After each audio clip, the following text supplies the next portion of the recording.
So if you're given an unknown salt solution, you can carry out a series of cation and anion tests to identify what's actually in the salt solution.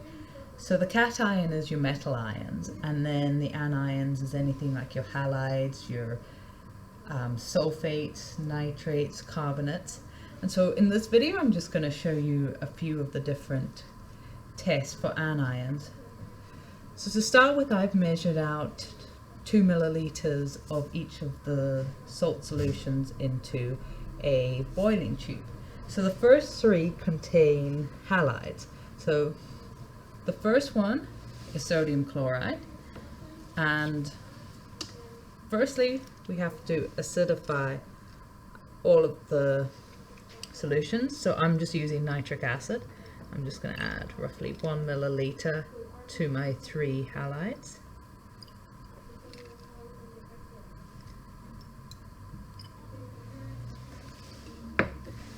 Give it just a bit of a swirl to mix it. Next, I'm going to add some silver nitrate, which is needed for the halide test. So the first one's sodium chloride, and as I added it, you can see a white precipitate form. It's kind of cloudy as it's a sort of solid of silver chloride. To the next one, this is sodium bromide, and I'm adding it. You get a creamy precipitate. And the final one is sodium iodide, and as I add the silver nitrate, the iodide goes yellow in color. So chloride produces a white precipitate, bromide produces a cream precipitate, and iodide produces a yellow precipitate. You can see that the cream and the yellow look fairly similar in color, so sometimes you have to have the two to be able to actually work out which one of the ion it is. So that's how you can identify a halide anion. The next test is for a sulfate. So again, to get the sulfate test, I've added sodium sulfate. I'm just going to acidify it with 1 milliliter of my nitric acid and give it a mix. And then the reagent that produces the reaction is beryllium chloride. So I'm just going to add 2 milliliters of beryllium chloride.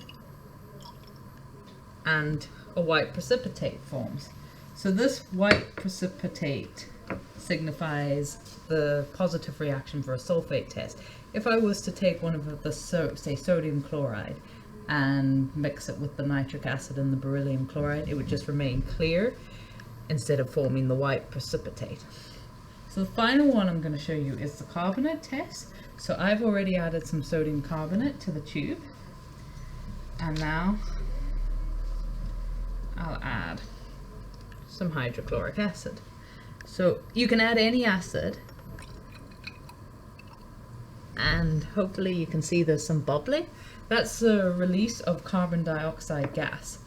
So to test any carbonates in the presence of acid will form a carbon dioxide gas, but to test what gas is formed, you can use either a splint test for carbon dioxide where it will extinguish a lit splint, or the version I prefer is to actually use lime water. So I'm just going to pour some lime water out. You can see it's sort of a clear color. And then, because the reaction is more vigorous with a salt, or with the actual salt powder, I've got sodium carbonate in this tube. And I'm going to want to set it up so that once I add the acid to the salt, I can bubble the carbon dioxide produced through this lime water. So I've got my hydrochloric acid. It may take a few attempts to get enough in. And immediately it fizzes, and you can see the bubbles.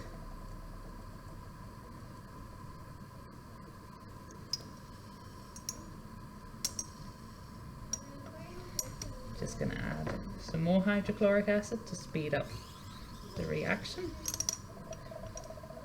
And as it's bubbling through, the lime water is going cloudy in color. Lime water only goes cloudy with carbon dioxide gas. So this proves that the gas that I've produced in this reaction is carbon dioxide, and that the salt must indeed have been a carbonate. So that's just a few of the tests for different anions that you can use.